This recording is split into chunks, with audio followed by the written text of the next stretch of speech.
ke baik Dokter Yudi, saya mau ke Bang Palmer. Kalau melihat ini kan nampaknya kalau dari sisi bukti-bukti seperti hasil otopsi dan lain sebagainya, dari sisi forensik nampaknya agak sulit begitu ya, karena melihat sudah cukup lama 8 tahun, kecuali memang bukti-bukti yang di tahun 2016 masih disimpan cukup baik begitu, baik sperma dan lain sebagainya. Nah, kalau dari kuasa praktisi hukum sendiri melihatnya, sebenarnya pihak kepolisian masih cukup punya peluang besar nggak sih untuk mengungkap kasus ini, melihat hanya mengandalkan saksi-saksi yang mengandalkan memori di tahun 2016 yang saat ini muncul ke permukaan saja? Baik, terima kasih teman-teman. Edi ya, ada di studio dan teman-teman yang lain, pakai Dr. Yudi.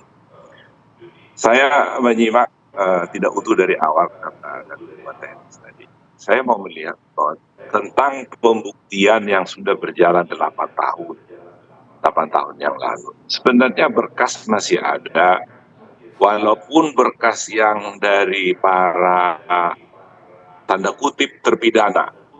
Kenapa saya katakan tanda kutip? Karena dipersoalkan, karena mereka banyak mencabut BAP-nya yang sebelumnya. Artinya ada proses yang mereka sangkal. Artinya juga ada proses penyidikan yang tidak proper, atau yang biasanya suka mereka tidak berkesempatan didampingi pengacara. Itu sering sekali menjadi penyebab mencabut keterangan saksi di persidangan. Apalagi saksi itu akan kemudian menjadi saksi kepada tersangka yang lain menjadi saksi kepada. Jadi ini bukti dulu, tidak bisa, tapi paling tidak berguna sebagai petunjuk. Dalam kaitannya apakah tadi hasil forensik itu masih mungkin dipakai sebagai 8 tahun yang lalu. Yang dimaksud oleh Dr. Yudi tadi dari pengalaman yang seperti kasus pembunuhan DC yang saya alami itu, memang walaupun itu sudah bertahun-tahun, kalau menyangkut organ tubuh yang keras, katakanlah pada kepala, dipukul pakai benda tajam, tentu frakturnya berbeda dengan kalau dipukul dengan benda tumpul. Itu masih bisa dipakai. Tetapi saya sampai sekarang meragukan, karena ini sudah 8 tahun mengandalkan keterangan saksi, sementara saksi sekarang sudah mulai berteriak-teriak, satu dan yang lain sudah tidak lagi nyambung. Menurut saya juga kalau untuk pembuktian seperti ini, polisi mesti ekstra keras bekerja. Di dalam kejadian-kejadian lalu, apabila ternyata ditemukan suatu proses perkara, due process of law yang tidak proper, maka baik penyidiknya maupun jaksanya, termasuk hakimnya, harus dieksaminasi. Eksaminasi tidak selalu menghukum orang yang menjalankan tugas. Eksaminasi itu juga untuk menemukan adakah di dalam proses ini sesuatu kejanggalan. Dari itulah nanti bahagian yang bisa disumbangsikan kepada penyidikan yang baru. Karena bukan perkara yang baru ini, peradilan sesat ini. Coba baca, saya kembali ingatkan buku. 30 tahun yang lalu saya sudah baca buku Herman Mustar. Ada 10 contoh peradilan sesat di dunia. Salah satunya ada di Indonesia, di luar buku itu adalah Sengkon dan Karta. Orang sudah demikian juga pembunuhan tukang jagal rakyat. Hasil DNA-nya mengatakan orang yang dihukum 14 tahun, sudah dijalani 8 tahun, ternyata Ryan yang membunuh kemudian mengaku di luar saya. Ingatkan kasus Ryan tukang jagal itu. Bayangin hasil DNA bisa kalau salah. misalkan dari proses hukum, dari segi hukum sendiri Bang Palmer, ini ada kesaksian yang disampaikan oleh beberapa orang gitu ya, yang berbeda-beda. Kemudian juga ada yang mencabut bahkan poin-poin dalam BAP. Ini akan seperti apa hukumnya begitu? Karena ini kan artinya berubah-ubah gitu dari kesaksian mereka. Ya, kalau mengacu kepada apa yang dikatakan oleh rekan saya Hotman Paris, mengatakan bahwa itu sudah ada putusan. Artinya putusan itu ada satu fakta hukum dari keterangan saksi. Permasalahannya kan kita tidak bisa melihat kertas putusan itu menjadi bukti dalam kertas yang walaupun cara ini sebenarnya disepakati. Ingat, tidak mencabut keterangan yang ada di dalam BAP atau yang ada dalam putusan, perkara yang disidangkan itu harus mendengar keterangan saksi di persidangan.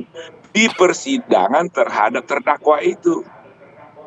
Banyak ternyata penyimpangan proses beracara termasuk di pengadilan. Tidak ada yang bisa mengontrol supaya berjalan hukum acara. Contoh, berita acara di tempat lain, penyitaan di dalam perkara lain bisa dipakai serta-merta dalam perkara lainnya, padahal tidak disita untuk perkara itu. Sekarang kita ambil contoh dalam kasus ini. Dulu keterangan orang itu di persidangan yang 5 orang sudah dihukum mengatakan ABC. Sekarang di antara 5 orang itu ada yang mengatakan BCA keterangannya, berbalik-balik kan. Nah, kembalilah kepada ketentuan pasal 183. Oke, poinnya sudah kita tangkap, Bang Palmer. Kita harus jeda dulu sejenak. Nanti saya mau ke Bang Edi dan juga Bang Ibnu. Kalau Bang Ibnu melihat apa sih sebenarnya pertimbangan jaksa waktu saat di proses pengadilan di tahun 2016, saat tidak ada CCTV di situ, saat tidak ada sperma tapi tak ada DNA di situ, kenapa akhirnya hasil visum dan juga amar putusan ini bisa berbeda? Sebenarnya apa yang menjadi pertimbangan ya, mungkin kita bisa gambarkan nanti di segmen berikutnya. Tetap bersama kami di Apa Kabar Indonesia Pagi.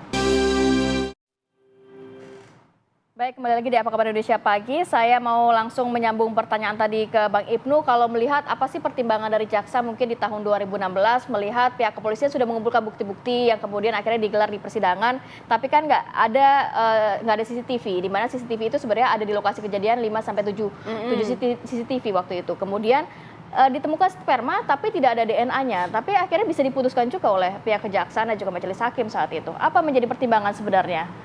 Kok kayaknya belum lengkap kasusnya sudah bisa diputuskan begitu? Iya, tentu saja kalau kita berbicara dalam konteks penuntutan ya, apa yang dilakukan oleh jaksa tentu saja tidak terlepas dari apa yang sudah dilakukan oleh polisi, pihak kepolisian. Nah tadi kita mengetahui perkembangan terbaru ini ya, mengenai tersangka Peggy yang ada di kepolisian sebagai tersangka pada saat ini disangkakan pasal pemerkosaan. Ya. Nah, ini pembunuhan juga dan pemerkosaan. Ya, ini juga menjadi tugas jaksa untuk sejauh mana memberikan petunjuk dalam hal penguatan alat bukti, apakah benar sejauh itu dilakukan pemerkosaan oleh si tersangka Peggy ini gitu. Karena sepanjang yang saya ketahui di dalam kasus-kasus sebelumnya yang sudah diputuskan, itu kan tidak ada yang terbukti ya kasus. Iya, tidak ada yang terbukti melakukan pemerkosaannya. 8 terpidana itu tidak ada ya. Tetapi yang hanya dibuktikan waktu itu hanya bisa pada sampai kasus pembunuhannya saja ya. Nah ini memang saya setuju tadi dengan apa yang disampaikan oleh Bang Palmer, bahwa terkait dengan penanganan perkara ini harus kembali lagi dieksaminasi. Dilihat lagi kesesuaian antara fakta-fakta hukum yang terungkap di persidangan dengan kemudian kondisi terkini ya, ada alat bukti terbaru untuk kemudian dipelajari lagi untuk menguatkan pembuktian yang akan dilakukan oleh penyidik dan pada akhirnya adalah oleh penuntut umum di persidangan kelak. Bang Ibnu, jadi sebenarnya apa yang membuat kejaksaan itu menyatakan bahwa P21, apakah sebelum dinyatakan CCTV itu lengkap, secara terang benderang bisa dilihat, bisa dicek CCTV itu karena memang benar sebenarnya ada gitu ya.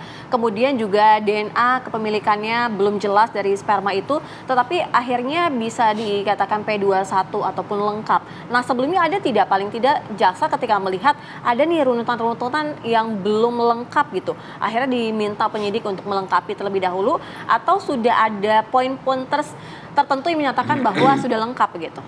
Ya, kalau melihat dari kondisi tersebut ya tentu saja kita harus melihat kembali perjalanan berkas tersebut ya pada tahun 2016. Di situ dari mulai penyampaian SPDP, kemudian pelimpahan berkas perkara dari penyidik kepada jaksa peneliti, Di situ kemudian jaksa akan menyampaikan P19, artinya berkas itu dikembalikan lagi dengan sejumlah petunjuk. Nah, kita bisa menelusuri apakah memang jaksa sudah memberikan petunjuk yang proper atau petunjuk yang layak ya untuk memperkuat alat-alat bukti yang diajukan oleh polisi. Kalau Bang Ibnu melihatnya, haruskah juga jaksa di tahun 2016 juga dimintai keterangan dan juga dicek adakah mungkin ketidaksesuaian proses dari peradilan saat itu?